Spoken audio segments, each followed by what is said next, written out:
Well, greetings, test takers. This is Dean Tenney coming to you from my studio here in fabulous Las Vegas with 50 explicated SIE practice questions. Shout out to Kaplan. Kaplan gives me permission to provide my viewers with free look on Kaplan content.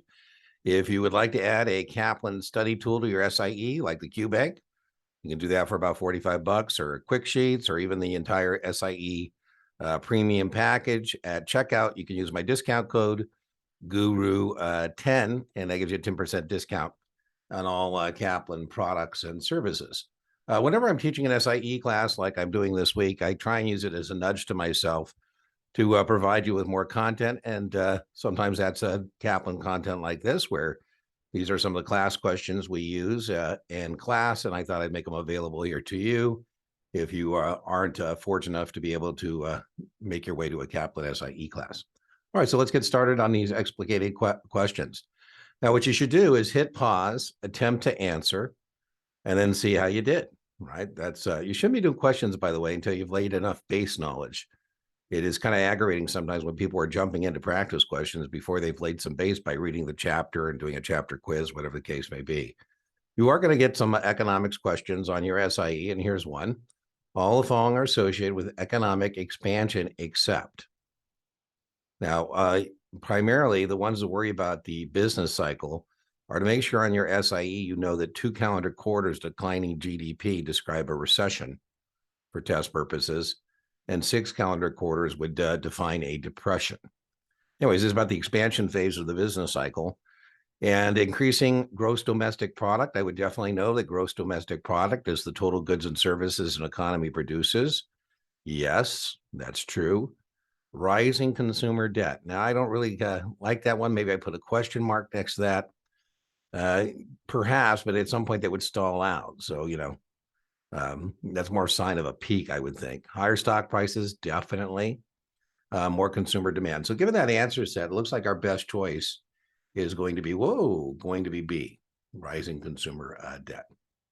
Not a big fan of this particular question and answer set, but we take the good with the bad.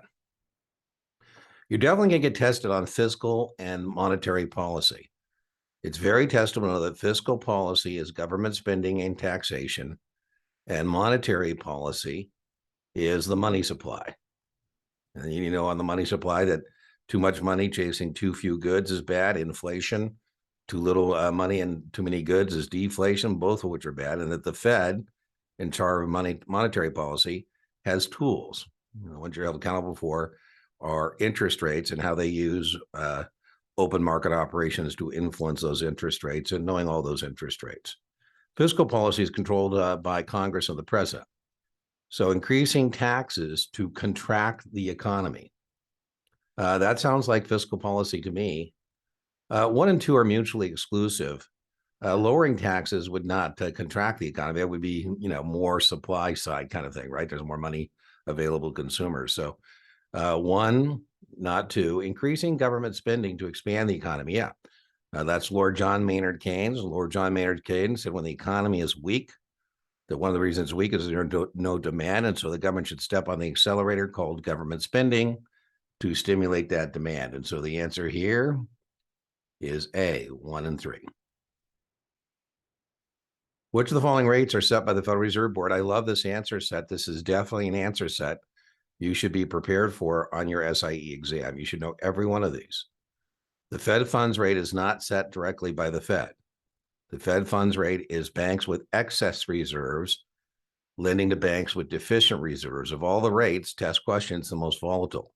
The Fed doesn't set it, they target it.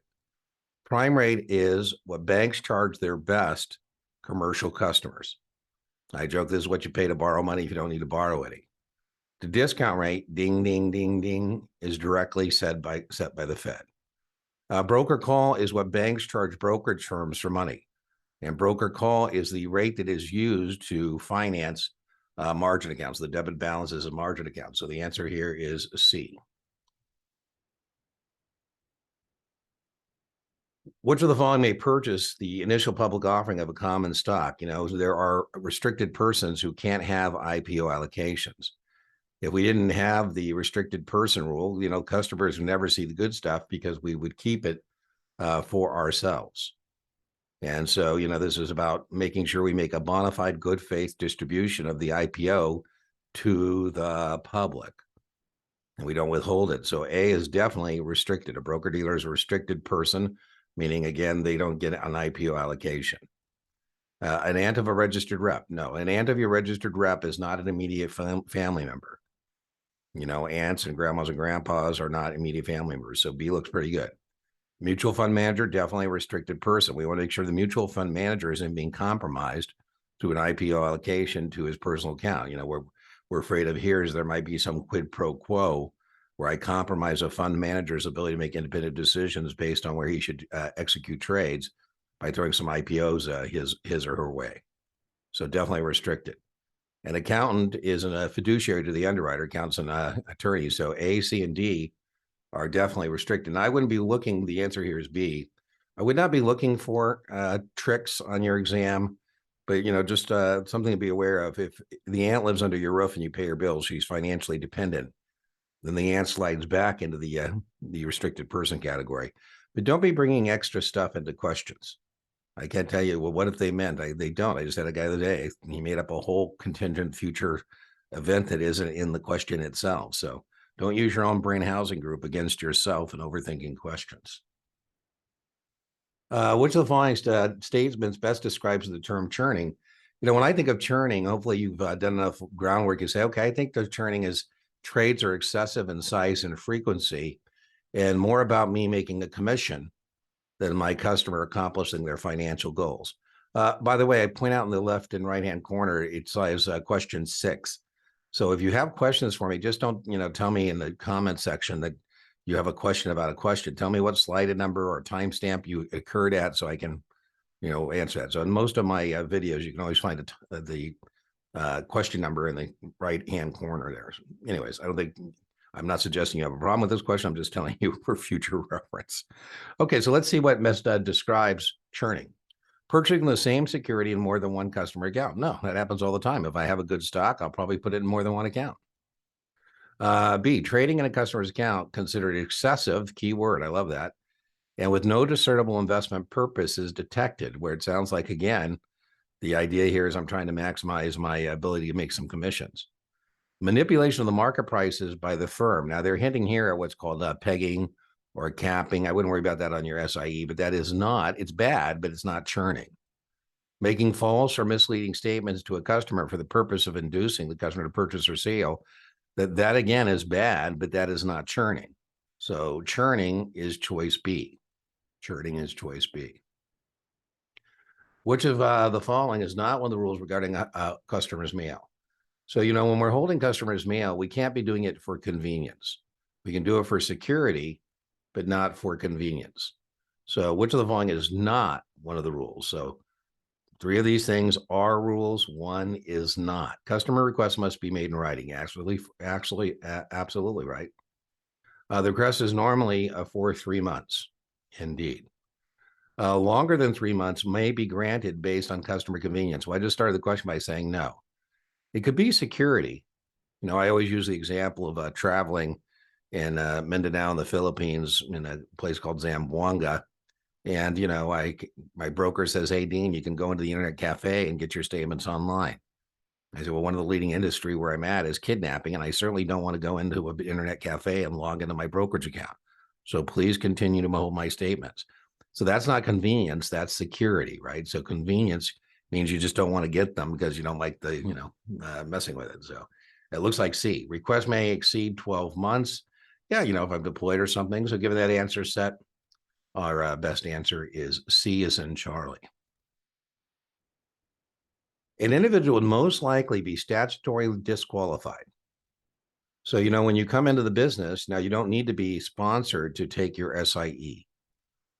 But the next leg of your testing journey, assuming you want to continue on, is going to be a Series 6 or a Series 7 for the vast majority of you.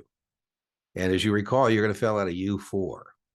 And that U4 asks you a lot of questions. Hopefully you can check every box no. If you can check every box no, that's called a clean U4, not testable. That's just the industry term. And if you have a yes answer, that's called a dirty U4. And there are some yes answers that are dirtier than other yes answers, right? So statutory disqualification. All right, A, willful failure to disclose a personal bankruptcy or unsatisfied liens. Now, this is a problem because means you're checking the box no, and willful knows means you should have checked it yes. So A sounds pretty damn bad. B, conviction for misdemeanor assault. And now the misdemeanor has to be for something money or securities related. So B is not true. Charged with driving under the influence of alcohol resulting in personal injury, a felony. Again, this is kind of a trick. It's not charged with a felony. It's conviction of a felony. So it's not C. Willful failure to disclose motor vehicle fines in excess of 1,000. Again, that has nothing to do with, the U4. So it looks like given this answer set, my best answer is A. That's willful. That means willful failure means you didn't fill out the U4 properly. After receiving a complaint letter from a client, a registered rep should, written customer complaints must be handled by a supervisor, and customer complaints are a 4-year record. Now, if it's something that is, time is of the essence, like fraudulent conversion or something like that, where fraudulent conversion is just not a test term. It's just, you taking a check that's made by a broker dealer and trying to put it into your own personal account, stuff like that. Anyways, you should forward copies immediately to FINRA or the appropriate SRO. No. The appropriate place this goes to first is your supervisor. Turn the complaint over to the appropriate supervisor or principal. Boy, that's a great answer. That's a great answer. Boy, anytime that answer, I always have a mantra that says RTFQ, read the full question, and RTFA, read the full answer set. And sometimes when I read an answer set, I have an answer like, turn the complaint over to my supervisor. I go, man, that sounds pretty damn good, right? You're not supposed to handle your own complaints, right? You're supposed to let your supervisor do it, right? It's a red flag when you tell me that you've got a complaint and you're solving it yourself, No, I'm the one who's going to intervene and call the customer and say, hi, I'm Dean Tenney, General Securities Principal. I've received your written complaint. I hope I'm going to be able to resolve it to your satisfaction. So that's out. Important now. Given that answer set, it's B, and that's very testable. I would also know that that's a 4-year record. So, I think most of the test prep vendors go overboard on record retention, but, for what it's worth, it's an odd one because most brokerage firm records are 6, are 3. The vast majority are 3. Very few are 6, and very few are lifetime. A couple, both 44 years old, have maxed out their 401k at work as well as their IRA contributions. So this sounds like a suitability question to me. I think suitability questions are the hardest question you can encounter on your SIE because the vast majority of the SIE is recognition. Now, the 3 styles of questions you get are recognition, practical application, and judgment. And suitability questions are judgment questions. So, that means given the fact set, you got to say, oh man, do I do this or that? So I think that's going to be important here. They still want to save more for retirement. Wow, God bless them. They're not afraid of the risk associated with equity markets. What would you recommend? That sounds like a setup for a variable annuity. We refer to variable annuities as non-qualified retirement plans. Now, the fixed annuity is out because that's not a securities product and you're taking a securities industry essential exam. And an indexed annuity is not a security either. So the best answer here is B. A variable annuity I think of as a mutual fund with an insurance wrapper, and that insurance wrapper means that it's going to grow tax deferred. Failure to complete the regulatory element of your CE within the allotted time period will result in, so, you're supposed to complete continuing education. There's 2 components to continuing ed. There's a regulatory component and there's a firm component. A, the registration being deactivated until the requirements are met. That sounds pretty good, right? No commissions for you till you get this done. That'll give you your button gear. An automatic extension request with FINRA. No. Suspension of the individual until all CE requirements are met. Be careful. That's not a suspension. It just means you can't earn commission. So I don't like C. An automatic bar, that seems kind of harsh. Given this answer set, it looks like our best answer is A. Industry rules regarding political contributions intended to preserve investor confidence and market integrity apply to contributions. This is called pay to play. This is MSRB, Municipal Securities Rulemaking Board G37. And it says the maximum campaign contribution an associated person of a broker dealer can make to a political official is $250, and they have to be able to vote for that political official. So A says elected officials and political candidates only. You know what, you should be suspicious, like only, that sounds pretty harsh. Let me see. Political parties only. So if I take A, I'm saying that I can, pay political parties. If I take B, it's saying I can pay elected officials. C, political parties, candidates for office, and elected officials. Yeah, that sounds like the bucket that has the most people that I'd be able to prevent pay to play. Political parties and third parties with connections to them only. No, given that answer set, it's C. I would know it's $250, and I wouldn't get too hung up on the rule numbers because they'll give you context. And then remember, if I work public finance, corporate finance are men and women who raise money for corporations, and public finance are men and women who raise money for municipalities. Remember, municipalities sell GO or revenue bonds. And, remember that you got to be able to vote for that person before you can even give them anything. What is the break even for a 35 put contract? So we have two types of contracts, calls and puts.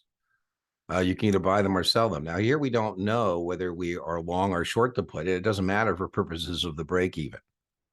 If you only have one memory aid for options, as it relates to passing your SIE, I would remember call up, put down. Call up, put down. Put down is a great memory aid. Put down. The break even in puts is strike price less premium. 35 minus 3. So the answer is 32. Now, we don't know whether we're bullish or bearish because we don't know whether we're long or short. Put down is also good for intrinsic value. Put down. If the market price of this stock is below 35, the contract will have intrinsic value.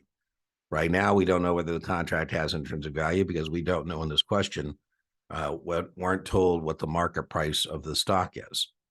But that premium consists of two things, the intrinsic value and the time value. Now, you're going to get 3-4 questions on options on your SIE. And, I have lots of options videos for you. If you're going on to a 6, I wouldn't worry too much about it. But if you're going on to a 7, it gets a lot bigger deals, 20 questions. And I'm just hinting that you should probably do as much work as you can on options on your SIE if you're going on to take a 7, because it'll pay dividends then. So the answer to this one is A. By the way, just, for practicing purposes, if that was a call, it would be 38, call up, right? So only remember one thing, call up, put down. All the following associated persons engaged in investment banking and securities business are considered registered reps except. So they're asking me who here is not making public contact regarding investments. One of these things is not like the other. Someone who solicits or otherwise conducts a securities business, no doubt. That is an associated person, and a registered rep needs to take and pass an exam is what this means. Someone who supervises, solicits, or conducts business, yeah, absolutely. That's somebody who needs to be registered. They're supervising. That means not only they're going to have a 6 or 7, they're going to have a 26 or a 24 or a 9 or a 10.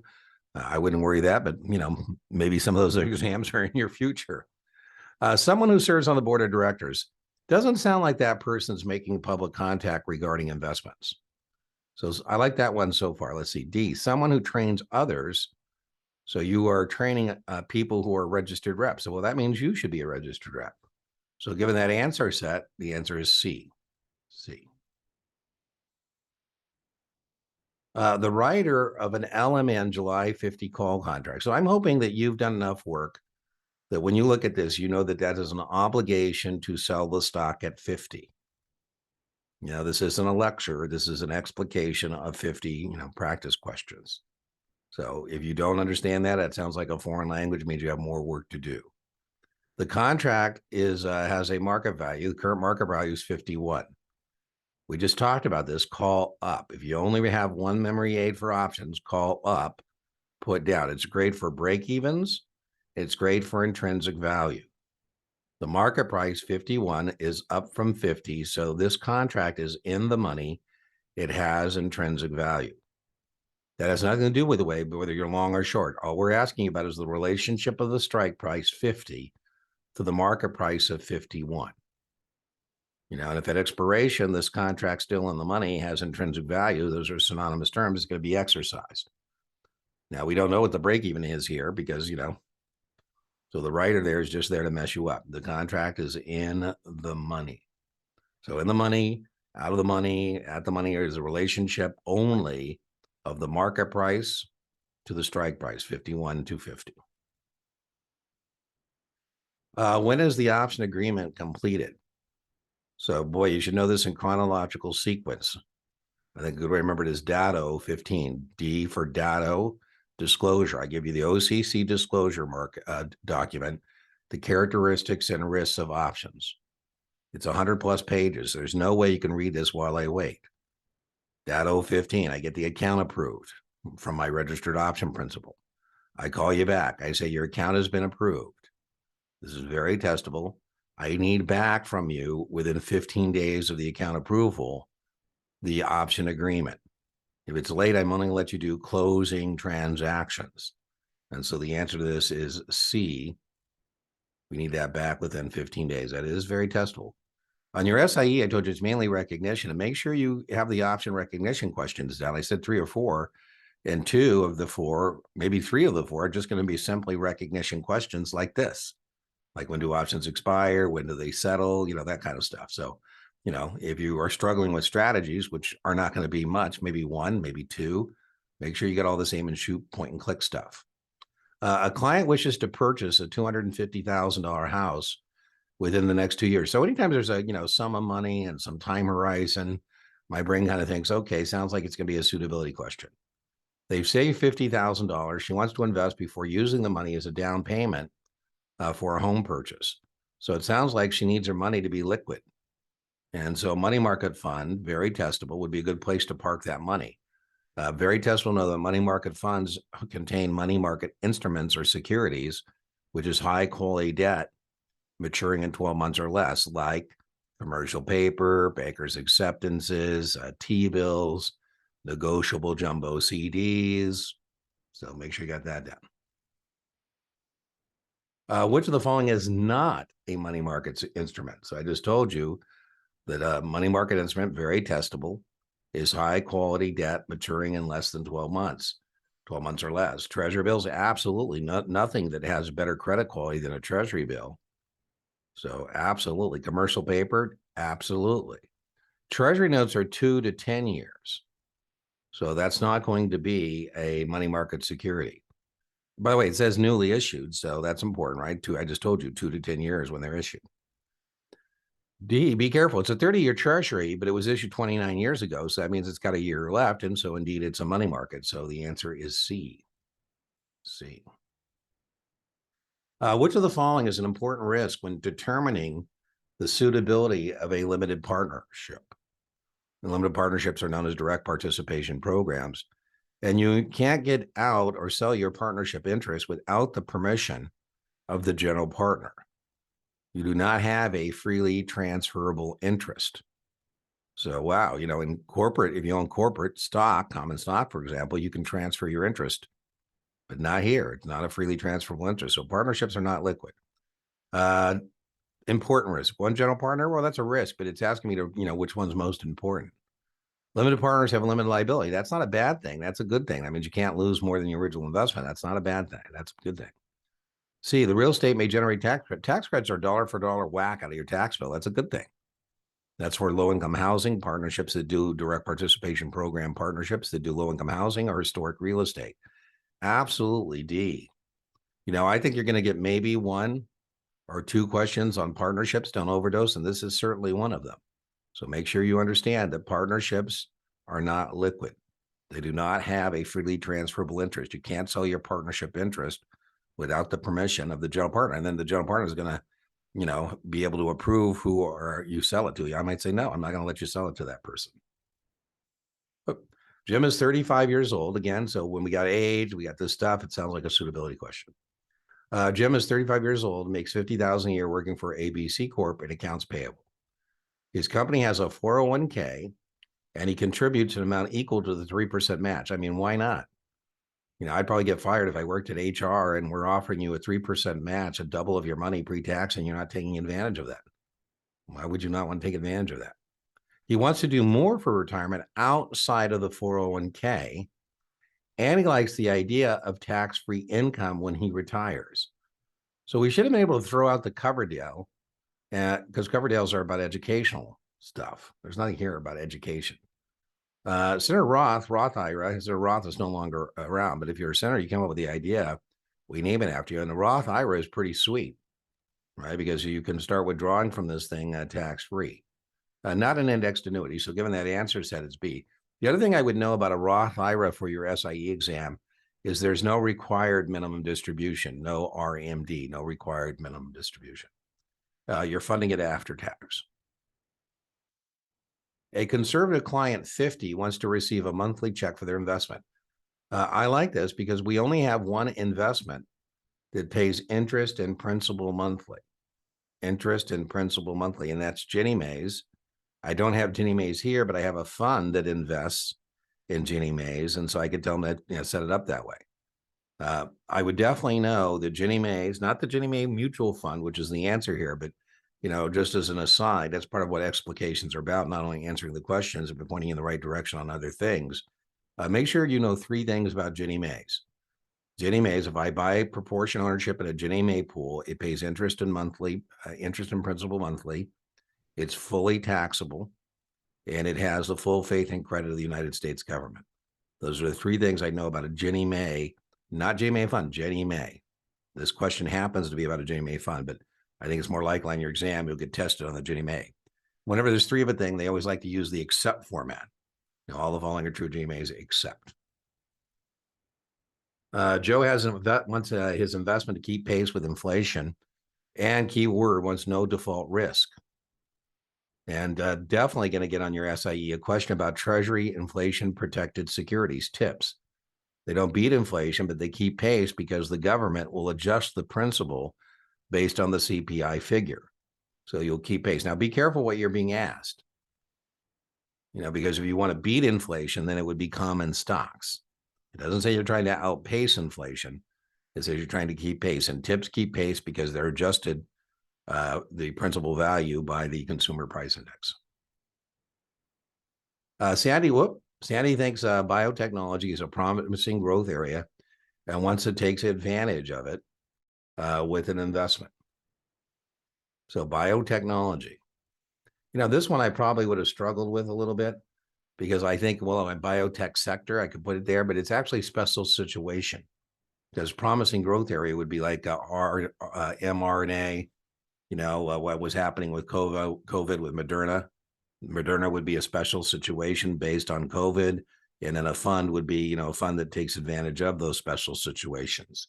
Right now, there's a special situation, and here's how I think we should participate.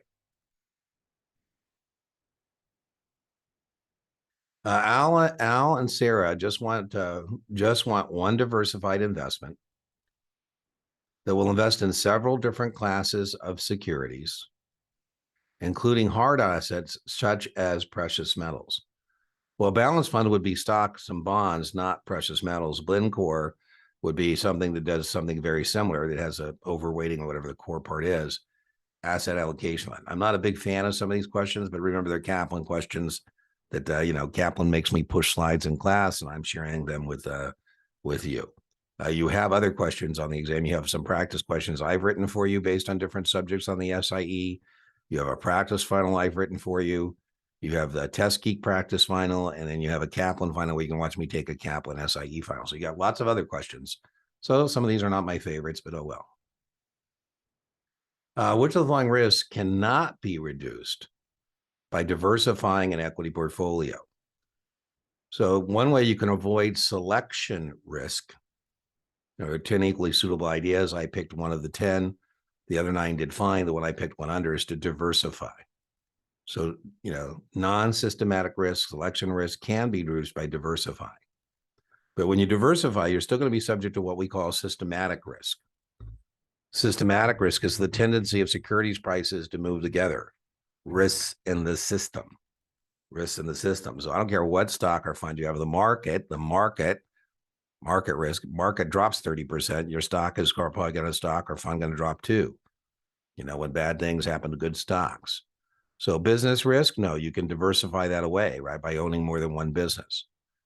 Call risk, you can diversify that away by not having some things that are non-callable, like zero coupon bonds or Treasury securities.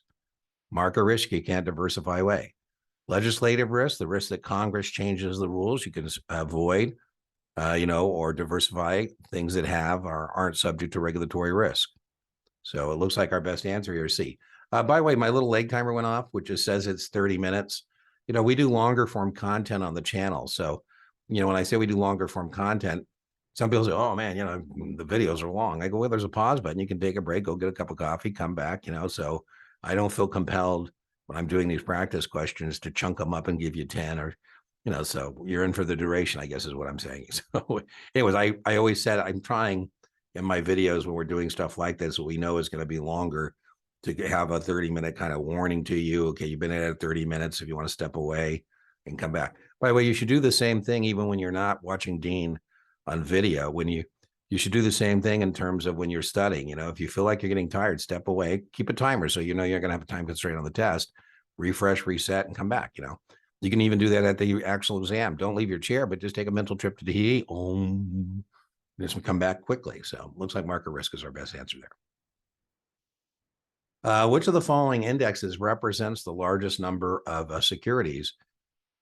So the index that reflects the total U.S. stock market is the Wilshire index. So the answer here is B. I wouldn't worry about any of the others on your SIE. As you move on to other exams, the Dow Jones and the S&P 500, they become more testable. But, for what it's worth, the answer here is B. It's called the Wilshire 5000. Which of the following is a systematic risk? So remember the point here, risks in the system, things that cannot be diversified away. So I don't care what fixed income investment vehicle you have. If interest rates go up, all the fixed income investment vehicles are going down. I mean, that's very important. You know, I always joke, if you want to sound smart and somebody asks you about economics, finance, or investments, and you want to sound smart, you say it has a lot to do with interest rates. And if you shut up, you sound good. People say, what about them? They fluctuate. They go up and they go down. Is that good news or bad news? It depends, right? So default risk can be diversified away, right? It's unlikely if you own 10 different bonds from 10 different issuers, they're all going to default. We talked about you can diversify legislative risk. You can diversify business risk. Which of the following is not an obligation under regulation best interest? So broker-dealers are required to disclose to you conflicts of interest. And so definitely regular BI says A, disclosure, sunlight is the best disinfectant. You know, these disclosures are made in what's called the client CRS, the client relationship summary, that document that we give you. So care, compliance, if there's no conflict, there's no obligation to disclose, right? If I don't have any kind of a conflict, right? So sometimes, you know, I'm not a practitioner any longer, but I still disclose conflicts of interest in social media. You know, somebody will ask me in social media, who do I think a good vendor is? And I say Kaplan, but I didn't disclose. I'm an independent contractor, and Kaplan hires me as a contractor to deliver certain courses for them. I disclosed that I receive no compensation for the Guru 10 discount code. If I would disclose that I get compensation if you go buy a Kaplan product, right? So the best way to take that, if I have no conflict, then I don't need to disclose anything, right?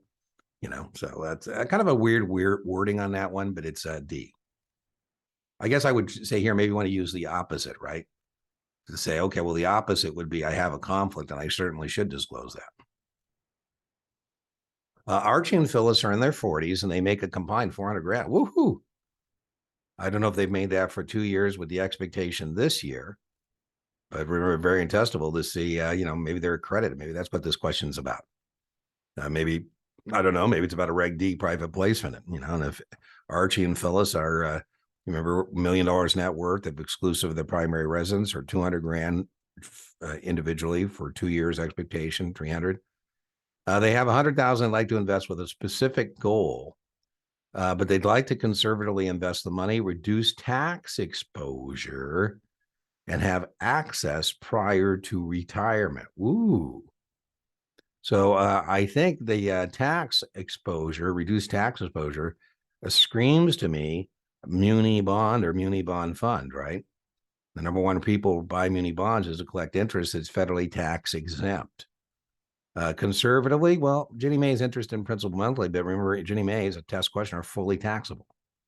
Special situation fund, not so conservative. So given that answer set, B. Jill has $150,000 investment portfolio.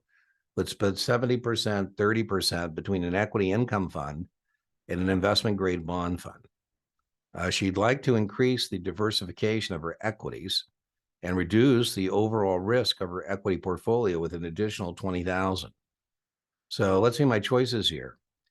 Increase her equity allocation, and reduce the overall risk. Wow, this one's kind of tough. International markets, we want to make an asset allocation there because we're hoping that the international markets will have negative correlation to my U.S. investments. And so it looks like to me the international stock fund is looking pretty good because we're expecting, what we're hoping is the asset allocation internationally will have different correlation. Negative correlation, by the way, is the fancy word for further diversification under modern portfolio theory. An aggressive growth fund? No, I don't think that's going to be increased diversification. No, I don't think that's going to work. A high yield bond fund? Absolutely not. You should be able to toss that one immediately because it says equity. So it looks like A is our best answer there.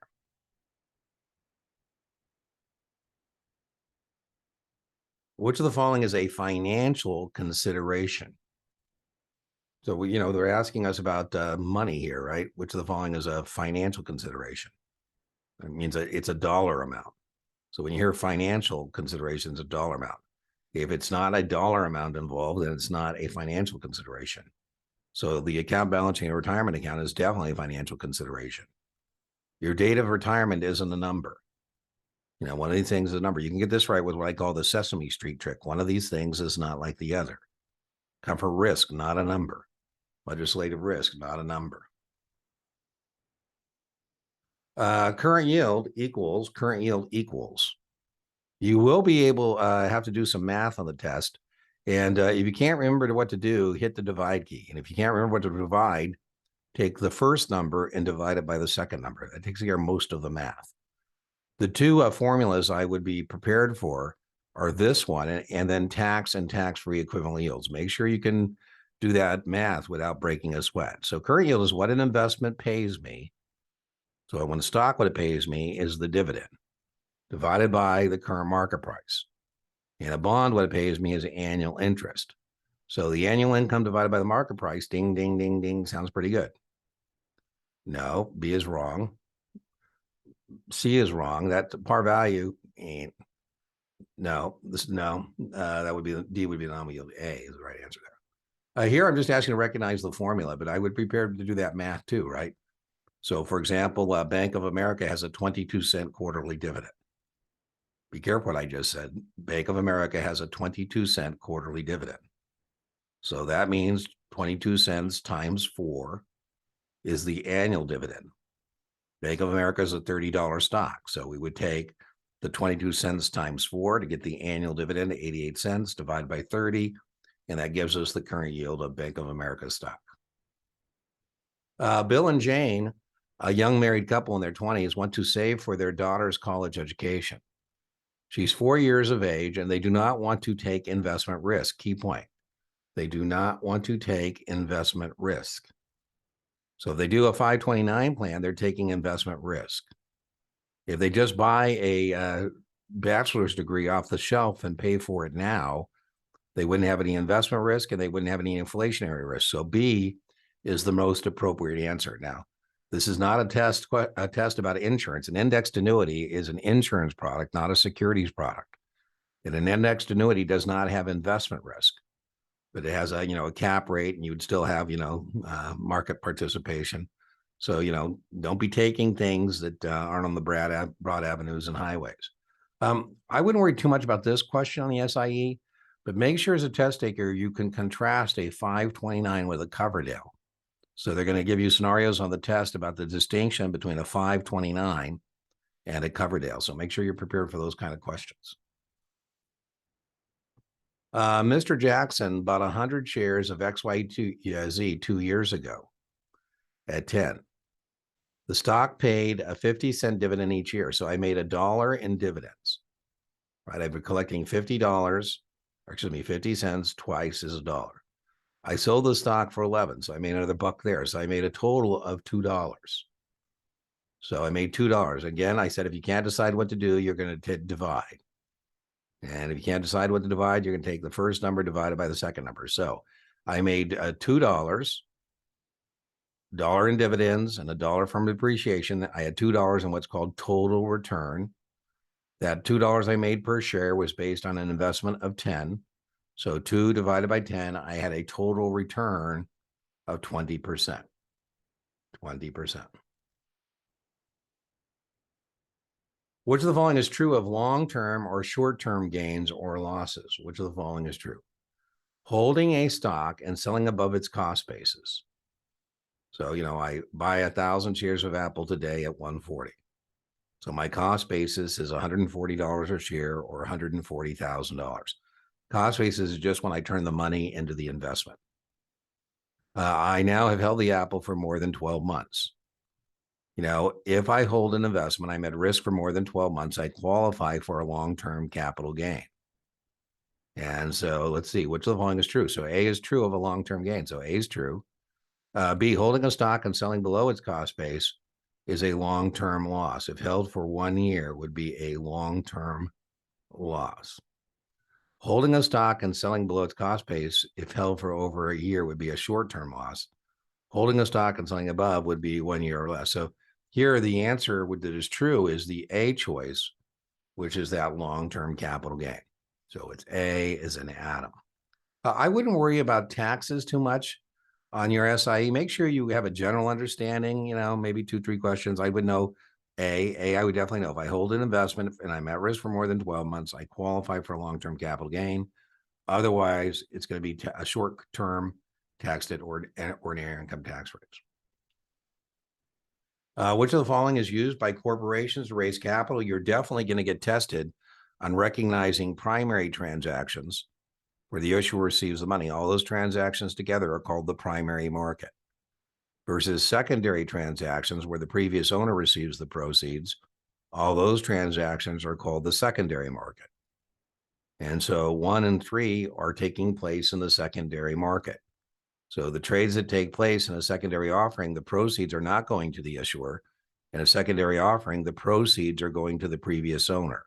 And all the transactions that take place in the stock market, those proceeds aren't going to the issuer, they're going to the person who sold it. So it's 2 and 4, an additional public offering. So typically as your banker, when I take you public, I do what's called a shelf registration.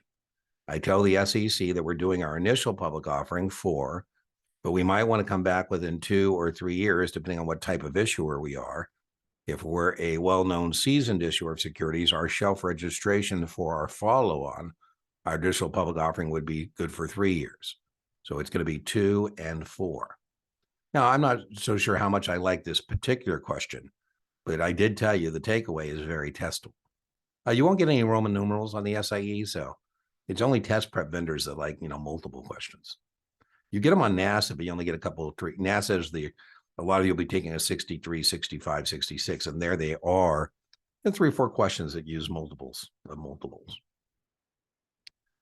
During the cooling off period, very testable. So 33 says if I'm going to sell brand new securities to the public as an issuer, I have to make a registration statement. And once I make that registration statement, very testable, I enter into the cooling off period or quiet time. We didn't have the cooling off period or quiet time, which is test question, minimum of 20 days. I'd be calling you every day and say, hey, this thing's going to be hot. IPO stands for instant profit opportunity. What I'm supposed to say is I'm not allowed to comment on the prospects of the issuer. What I can do is send you a preliminary prospectus, also known as a red herring, which has pretty much everything you need to make an informed decision except the final offering price. Based on that, I can send you indications or accept from you indications of interest, which are non-binding on all customers. I can't advertise the new issue, but I can place a tombstone. A tombstone is not considered to be an adversement of the security. So solicitation can occur. Absolutely not. Indications of interest binding. No, very testable. Indications of interest are non-binding on all parties. B is not true. A red herring may be delivered. Ding, ding, ding, ding, ding. Now, we know that red herring preliminary prospectus does not include the final offering price. So that's C. Which of the following statements is not true? So we're looking for something that's false. So maybe we want to put a T or an F next to these, right? On my scratch paper.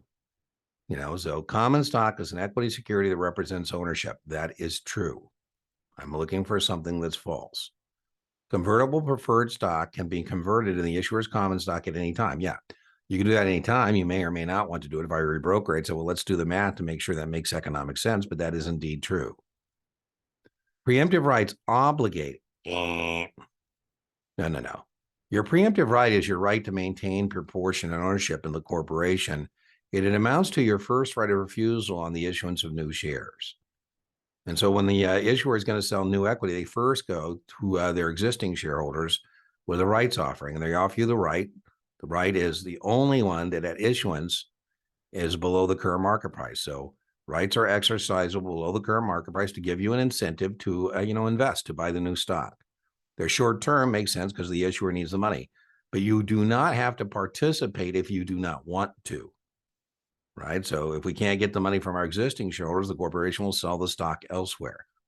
But you are not obliged to participate. Your shares are the legal term for this. Your shares are non-assessable, meaning we can ask you politely for more money, but we can't demand it.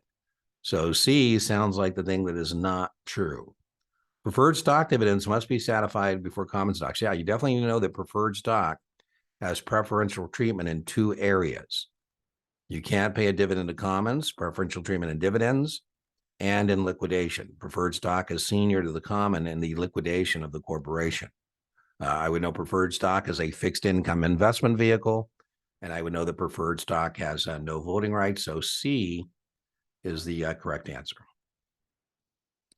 Which equity securities allows the owner to vote for the board of directors? Well, I just told you should know that preferred stock has no voting.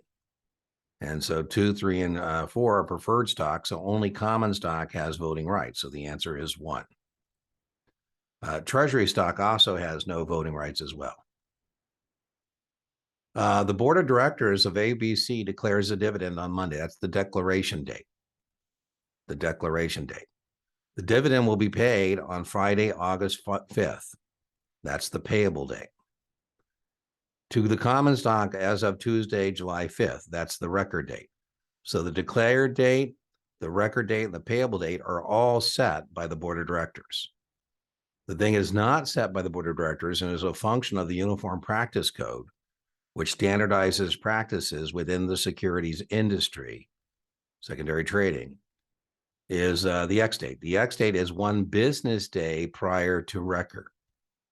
Now, Monday, July 4th is not a business day. Saturday and Sunday are not business days. So 1 business day prior to Tuesday is going to be Friday, July 1st. Now, I also know the X date is the first date on which the stock no longer trades with a dividend attached. So we would expect the stock to go down by the amount of that dividend. I would also know that selling dividends is a prohibited practice. In other words, I'm not supposed to call and say, hey, if you buy it today, Friday, July 1st, you get the 25 cents.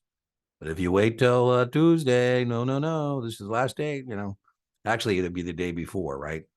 So that would be what, May 31st or June 31st. So make sure you don't sell dividends. That's using the impending X date to get somebody to buy the day before the X. So selling dividends is a big no-no. So violation of the code of conduct.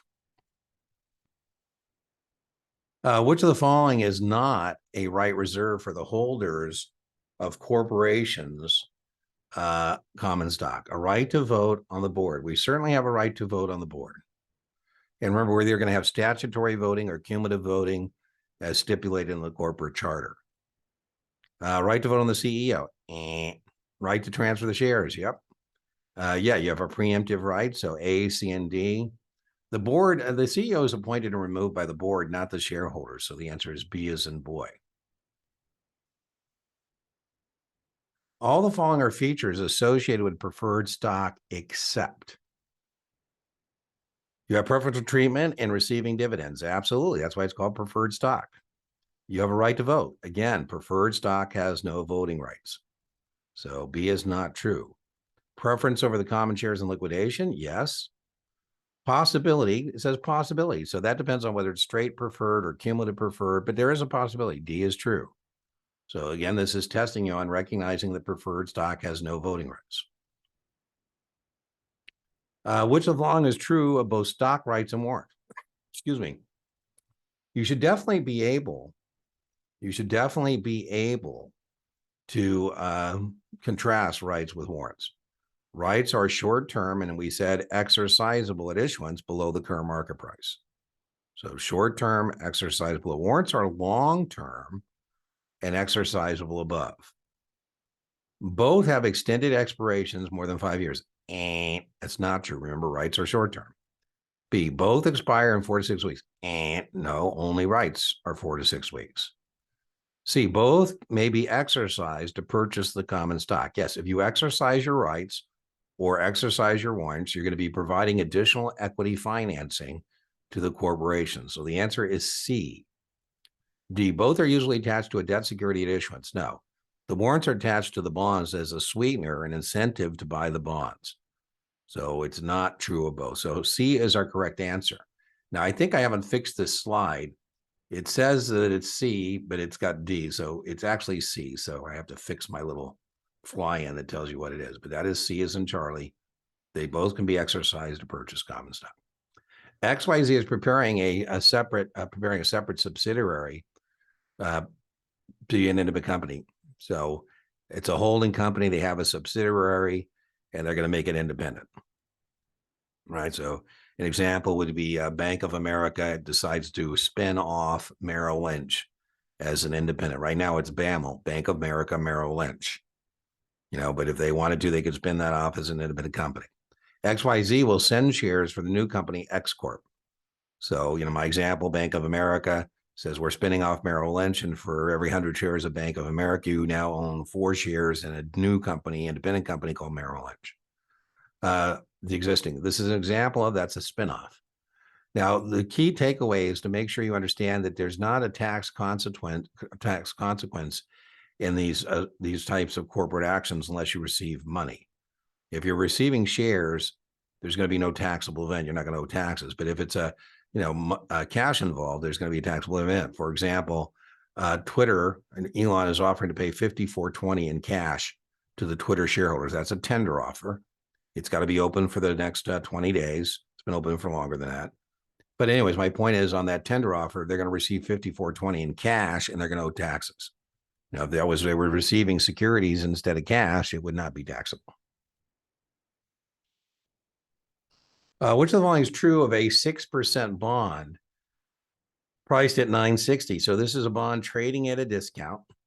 That 6% is based on par. So you should not have been struggling to figure out that the annual interest it's going to be paid semi-annually is $60. So you need Roman numeral 2. That means you got a 50-50. Now, if you take your calculator, you should be able to do current yield.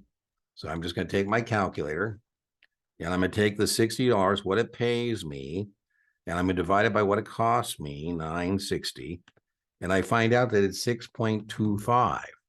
So the current yield is going to be greater than. So 2 and 4, or 1 and 4, right? So the annual interest is less than 60. No, I got another typo here. Again, I got to fix my fly-in slide. So the fly-in is telling you it's B. It's not. It's D as in dog, right? The correct answer is the annual interest is $60. I just did the current yield 6 1/4. So D, 2 and 4. I would be able to do current yield. Now, I'm not going to do the teeter-totter here or seesaw. I'll leave it to you to review that. I have that in a lecture. If you're interested, you can do some more of that. Treasury notes have a maturity. I think we talked about this earlier, did we not? We said Treasury notes are 2 to 10 years. Treasury bonds at issuance would be D as in dog. And then 1 year or less would be T bills. So the answer here is B. B. One of the benefits of owning a municipal bond is that interest is always tax exempt at the federal level. That's the number one reason people buy muni bonds. Now, state and local depends, or some cities have a city income tax like New York or Philadelphia. But to be exempt in state and local, it depends on where you live and what kind of bond you're going to buy.